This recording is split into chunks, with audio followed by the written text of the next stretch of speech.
must be recognized by the presiding officer and note their name and municipality. All statements shall be directed to the presiding officer rather than to individual board members, district employees, or members of the public. The speaker may speak once during each comment period. Please note that these sessions are designated for comments. To protect the confidentiality, privacy rights of all of our members of our community, the board encourages members of the public to direct any comments regarding particular individuals, such as students or district employees, privately to the superintendent or other appropriate administrators or to board members, or to communicate with the board and superintendent privately by sending an email to psdschoolboard@penridge.org. Questions raised and not addressed may be followed up at a later time. On the sign-up sheet, I see only one name, and that's Mr. Rajan. If you would come to the podium, Sure. Give us your name and municipality. And My- you have 3 minutes. Yeah, I'll put my timer. My name is Alex Rajan. I'm from Bedminster Township, and my concern, my two boys go to Penridge. My concern is school safety, and my concern comes from a unique perspective. I went to school at Brooklyn. Grew up in Brooklyn in grammar school years, so I'm used to seeing police officers in schools. That's a normal thing over there. So I do believe in hardening of the school, that you do have that. But I also believe we live in a different environment. This is not Brooklyn. In Brooklyn, we don't have gun shops next door to me like I do have today. So we have different situations in this area versus what I've seen in Brooklyn. So I'm really interested in hearing more about that. More importantly, what these officers have and that you're planning to talk about. What other tools and abilities you're going to give them besides just being law officers? Because they will be presented with a lot of different issues besides just law enforcement. There might be kids with having several different issues. I mean, I worked as a security guard at Boston University. I had to deal with police officers in various situations. It could be a personal issue. It could be a law enforcement issue. So besides, and you got to have the right type of law enforcement for a school, for kids. So that's my concern. Also, just adding police is not the answer. That's a start, but we also have to look at the environment that the school is running in. I went to school in 2 cities, Brooklyn, Boston. They were mostly city-surrounded areas, and we had different needs there. So I don't know if the same needs will work here, but I am concerned. I wanted to just make sure you're addressing those concerns. I think I'm under my time. You did a nice job. Thank you. Anyone else care to comment before we start the meeting? Hearing and seeing none, we'll move on to the proposed personnel recommendations for the 2019-20 school year. There are 5 of these. I believe, Dr. Bolton, you're going to address them. I am. I do want to report that Ms. Kildare is under the weather, and so she is on phone right here in front of me. So she is not attending the meeting, which I think we all appreciate Ms. Kildare from a health standpoint. But if you have any questions or comments, just go ahead and either speak up or text in, and we'll make availability for that. I am going to do the agenda out of order. Mr. Miller, who is our school solicitor, is working with another school board this evening, and he's available at 7 o'clock. And so we're going to call him in on the matter of the school police officer to be able to explain some of the legalities of it and if there are questions. And so he's not available until 7 o'clock, so I'm just going to do the other 4 items, and hopefully they'll take 24 minutes, and we'll be ready to go from that standpoint. Dr. Bolton, And- can I yes. just take a moment, excuse me? Sure. If anyone would like to follow along with the job descriptions, they are attached to the personnel report agenda for all of the job descriptions Awesome. that you'll be Yeah, covering. thank you. And as is, a copy of the presentation was up at the podium, or the sign-in sheet. So if you didn't get a copy of my presentation, hopefully we're trying out a new flat screen, and so we're going to see how we do in terms of clarity. We try to make the font a little bigger, so we'll see if we can read it from the back. But if not, there are paper copies up there, as well as loaded in the agenda in board docs. So these are not, I hesitated calling this personnel recommendations because they are in fact personnel recommendations, but I want to be clear that these are not all of the personnel recommendations for next year. As part of the budget process, there is a process we go through that we react to student need. And so the students are in the process of requesting courses. We then take that information and build our master schedule based on those requests. And so that could either increase or decrease staffing in different departments. And as part of the normal budget process over the next few months, there could be additional personnel reports that come before this committee as well as for board approval and action at different meetings. These personnel recommendations that I'm talking about tonight are based on our current budget. This year's budget had some positions factored into it that have not been fully utilized during the school year. And so one of the things the board had asked me when I was hired and came in was to look at some of these areas. And so I have some numbers in here in terms of costs and savings, and we'll talk about how that relates to the current budget and those pieces. So there could be other pieces that we talk about. The first one is a direct relationship to our curriculum and our support for teachers. One of the things that I believe strongly in is that one of the most important things we can do after the safety and security of our students and our staff is to provide a solid curriculum as well as support the classroom teachers. They are the ones who day in, day out are the first line of almost everything we do in a school district. And so this first recommendation, these two recommendations, are geared to provide more frontline direct support to teachers on district initiatives. And so first they talk about reducing the curriculum supervisors. Currently we have 6 curriculum supervisors. We have 4 at the secondary level. They're in what would be called the major content areas of English, math, science, and social studies. We also have 2 elementary supervisors currently. One is in the STEM areas of math and science. The other one is in the humanities, which is routinely called RELA, or Reading, English Language Arts, and Social Studies. My recommendation is that we take those 6 positions and that we reduce them to 4, and that we move to a K-12 model in the 4 content areas, in the areas of Reading, English Language Arts, or RELA, math, science, and social studies. So the job descriptions that are attached and were provided really take the current work that's being done by our supervisors at both levels and talks about how to combine those. When you look at the job description, the main differences you'll see is obviously the K-12 focus, right? So instead of an elementary to secondary, it's K-12, which will provide better vertical articulation of our curriculum as well as our initiatives district-wide as we're working with teachers, as well as increased curriculum responsibility and professional development. These will be the 4 men and women who, if there is a science initiative, will be the front line of developing that curriculum, that initiative, as well as planning, designing, and in some cases implementing the professional development. Based on our current supervisors and their average salary, if you cut 2 of those positions, it is a savings of approximately $323,000 from that standpoint. What I'm then suggesting is that we add 3 instructional coaches. These instructional coaches would be teachers. Routinely you'll hear them called teachers on special assignment, but they would be teachers. One would be for the elementary levels, K through 5. The second one would be at the secondary level, grades 6 through 12.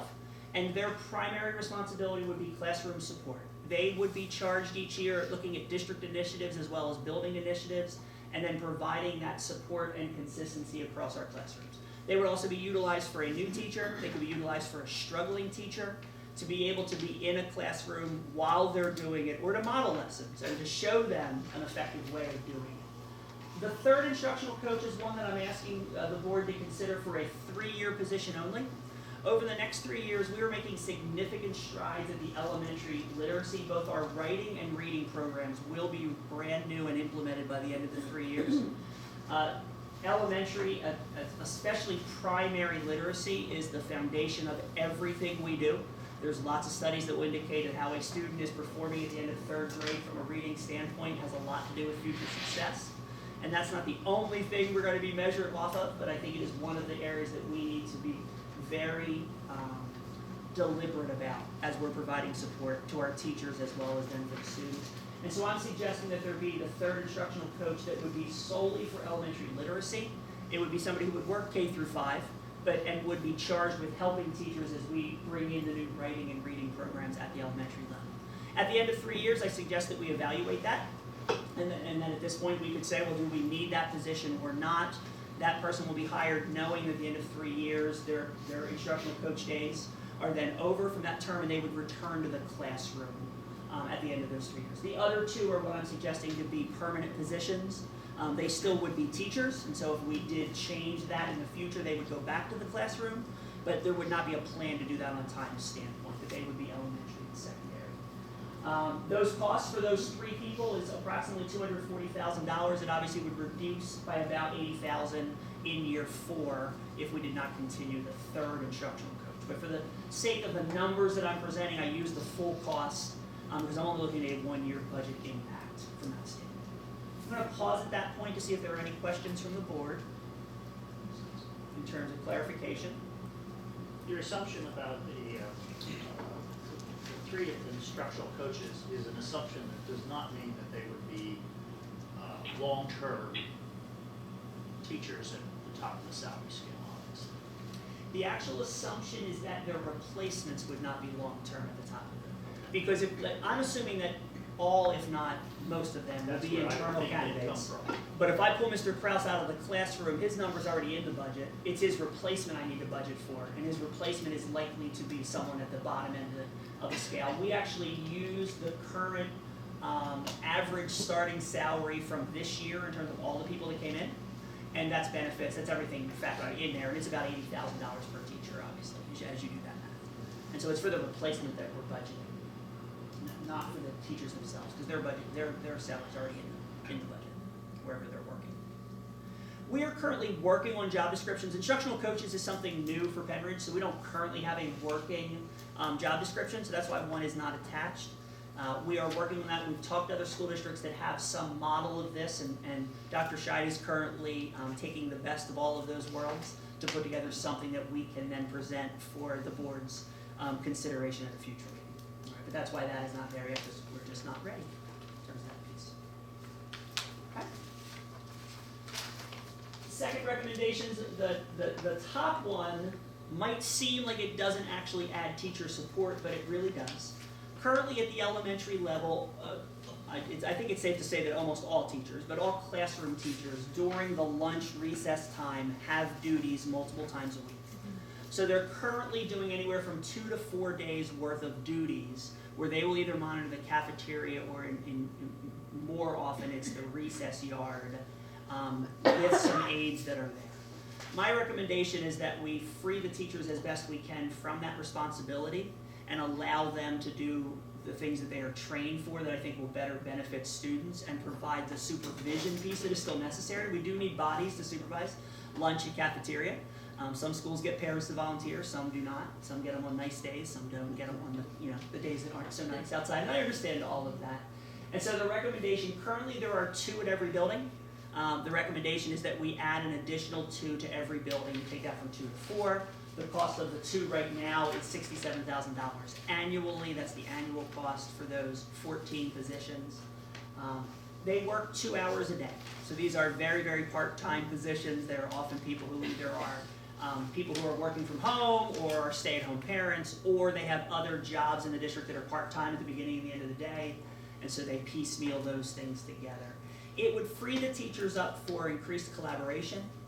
It would allow them to participate more often in data meetings, which is something that Dr. Scheid's office is stressing more completely over the last couple of years, as well as enrichment and remediation cases. As we've talked about with the principals what this time could be used for, they are very excited in terms of what this could mean for the teachers and availability. Right? This is not increased free time. Right? This is increased time for them to do work outside of their classroom teaching responsibility that that they can have during the day when they're all off at the same time, which is really, really important from a grade level standpoint. For the 4th grade teachers to be able to get together is really, really important over the course of the day. And so that would allow for that from that standpoint. The next 2 recommendations are related. If you remember last year, there was an elementary scheduling committee that made a recommendation regarding the 5th special.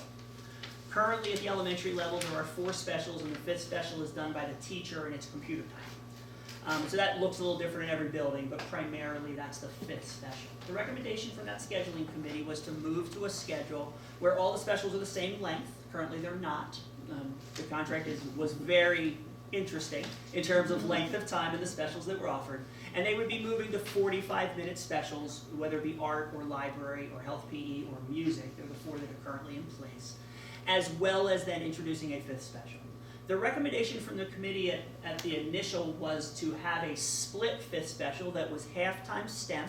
Students would do STEM activities, and the other half would be exploratory Spanish. So there were 2 teachers for STEM and 2 teachers for Spanish. They would do half a year, and then the kids would get the other one, and it'd be in different orders and things like that. We've had conversation with the elementary scheduling committee in terms of the research on exploratory Spanish programs at the elementary level. The research on almost any exploratory special, whether it be Spanish or anything else, is that if it's not a continual cycle, the students do not benefit to the same level. But especially as it relates to world language, the research is clear that immersion programs do have impact. Exploratory programs, unless they are started as early as age 2 or 3, do not have the level of impact once students get to middle school and get into art programs. And so based on that and based on the success of our middle school and high school STEM programs, we went back to the committee and asked them as to whether they would consider the recommendation that instead of that design, that we do a full-time STEM program. Dr. Scheid worked with that committee. There were 24 members. She surveyed all of them. We were supposed to meet on one of the weather days, so we ended up doing it electronically. She surveyed all of them, and overwhelmingly the report back from that group was that they were in favor of this support, that they felt like it was important to provide something full-time. That was one of the questions we asked, and they agreed with that they would want to do something full-time instead of 2 things half-time.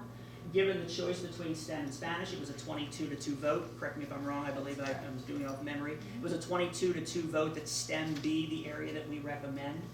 And so they were comfortable with us moving forward with that. My promise, and out of respect for that committee that did that work as well as the conversation that preceded me around world language, is that I do want to spend some time investigating what a possible immersion program might look like at the elementary level.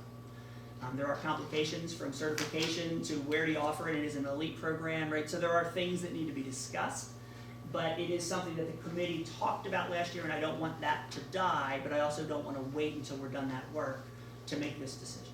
And so the recommendation is to utilize those positions that are already in the budget and provide a full-time STEM program. Another thing that coordinates then with the next recommendation, and one thing that I believe very strongly, is that where possible, we should have full-time employees in our buildings. Right?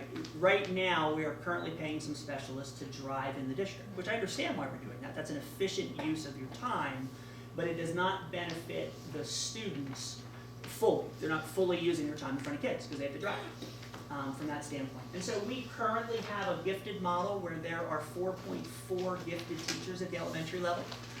4 full-time and 1 that's split at the middle level. She's part gifted and part English teacher. My recommendation is to combine those 2 programs, to combine the gifted and the STEM program, and to turn them into 1 full-time teacher at each elementary school. So the 4.4 would become 7, so it's an increase of 2.6. So we'll talk about why that means we save money in just a second, because that's a little confusing. But I do want to say out loud, and I will say this every time we have this conversation, because I know the first concern will be, what does that mean for gifted? And the answer is absolutely nothing. There will be no change to the gifted model. The current gifted model has some push-in and some pull-out. The new gifted model, or the gifted model next year, will have some push-in and some pull-out to the same levels. There are numbers there. It actually, this recommendation increases the amount of time.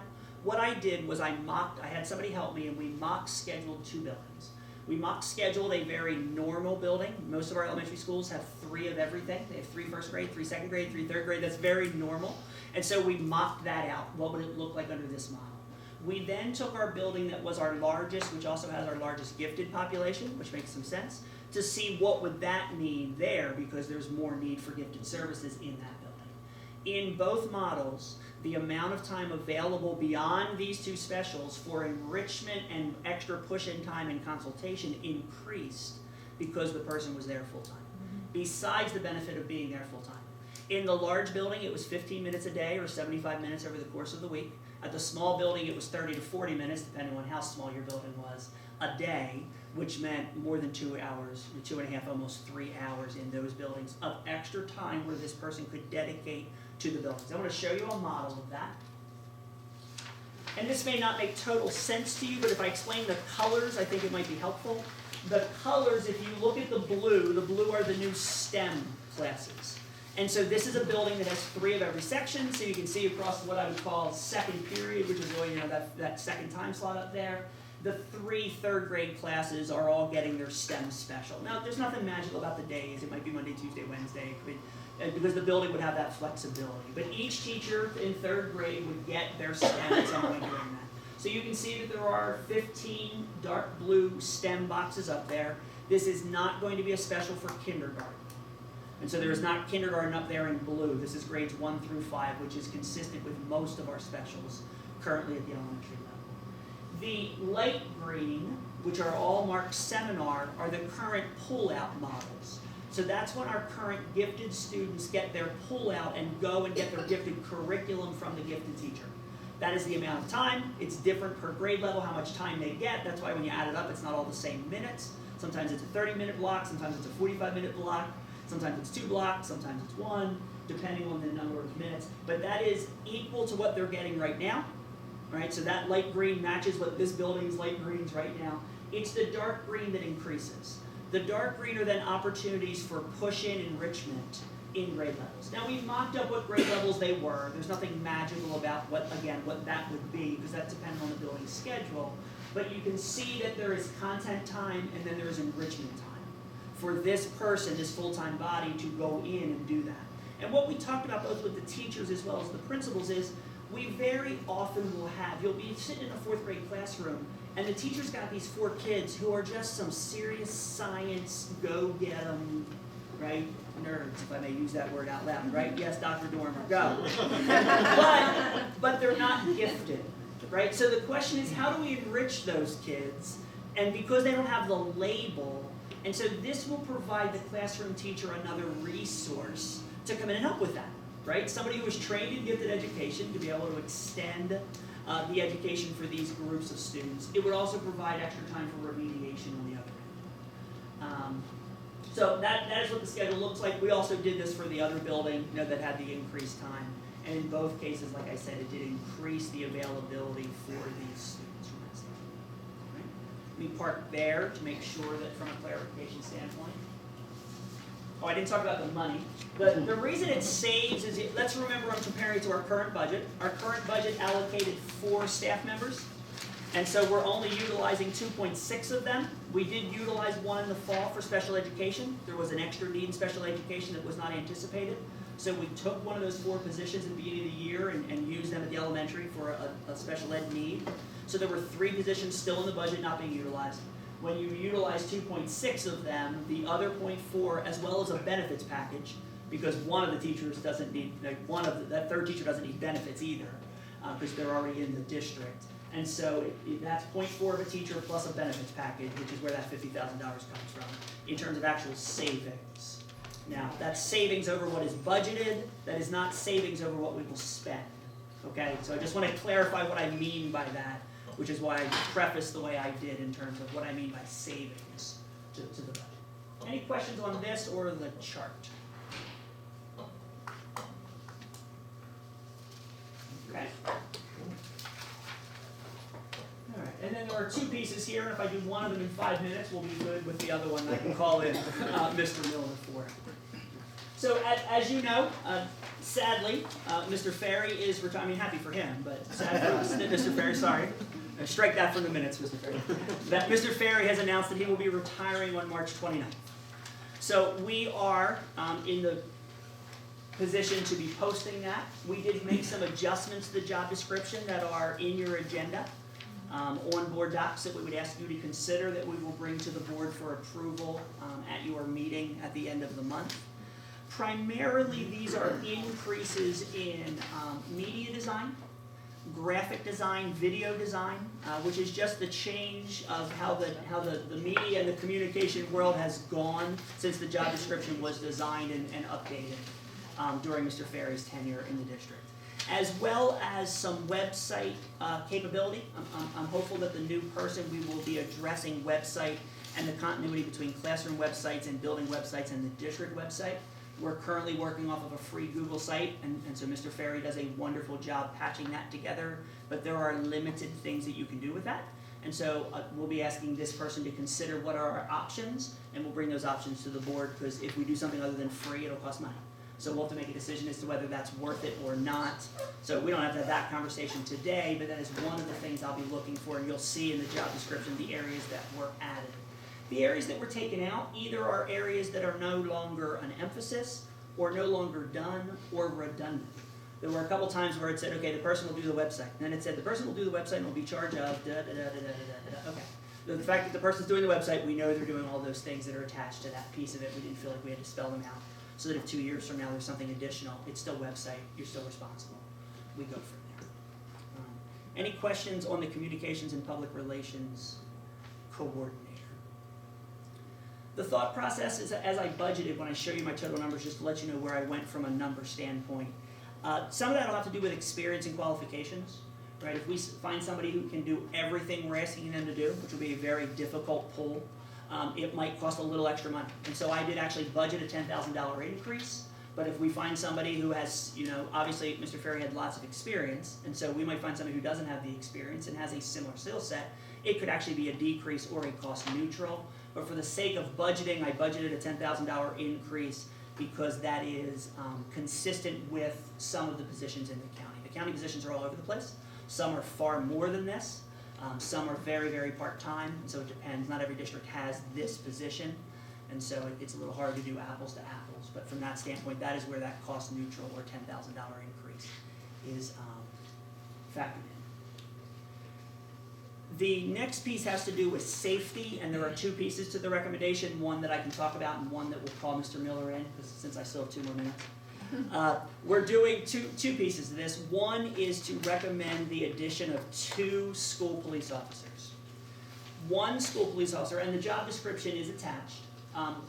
You'll see that the job description has 2 different names on it. It says at the top, school police officer, director of security, and then it says school police officer. Because there will be 2 of them. They will both be school police officers is the recommendation. One of them will also have added administrative responsibilities as the director of security. So when you look at the job description, the front is what you call normal. On the back are the qualifications. There are 20 qualifications for the school police officer. There are then 5 additional qualifications for the director of security. The director of security would get an additional stipend on top of the school police officer for those extra responsibilities. And basically they would be in charge of security throughout the district, so they would coordinate schedules. They would be our liaison with the police department or liaison with juvenile probation. Some of those areas where a school resource officer, or in this case a school police officer, would function. The other recommendation is to hire an additional 5-hour part-time security guard. And this would be at the high school level. We currently have a schedule where there is 1 block of time where there are not 2 security guards on campus.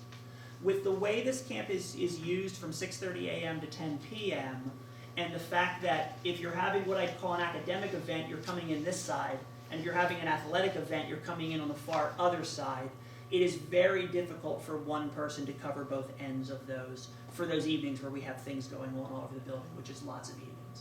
And so the hope is that with this, if this is approved, we would be able to provide a schedule where there is never fewer than 2 people on campus at any one time. Right, now this is separate from the school police officer. This is a part-time security guard. We have multiple security guards right now. Their job description wouldn't change. We would just hire an additional one. It also provides a couple hours of flexibility for when the school police officer is out of the building.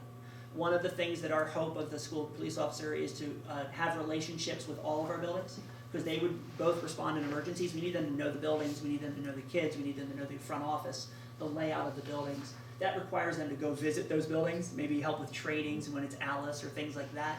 This would allow this part-time person to cover those hours so that the security guard responsibilities at the high school remain covered.